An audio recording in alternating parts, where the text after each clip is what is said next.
Hello everybody, welcome back. Today as well we have got you another video. In this video I'll show you how you can send money on PayPal. But before that, please do make sure to like our video, subscribe our channel, and without any further delay, let's get into it. So for that, we're simply gonna go ahead, open up our PayPal app, and now afterwards tap on the send option given.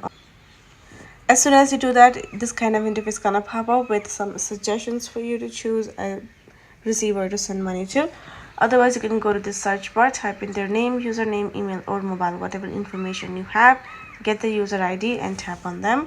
Once you have got the user, you're gonna type in the amount right over here, and you can see this USD on the right section as well. You can tap on it and change the currency according to your need. And once you're done, tap on this next. Then afterwards, you're gonna find this kind of review. You can see Bank of America, which is your bank connected with your PayPal to send money from. And you can see friends and family. You can tap on that and simply change it accordingly as well. Then afterwards, simply review again, tap on send, and you're good to go. Your money will be sent to that person, and that is it. So that is how you can simply do it. Hope this video was helpful to you all. Thank you so much for watching, and I'll see you guys in our next video.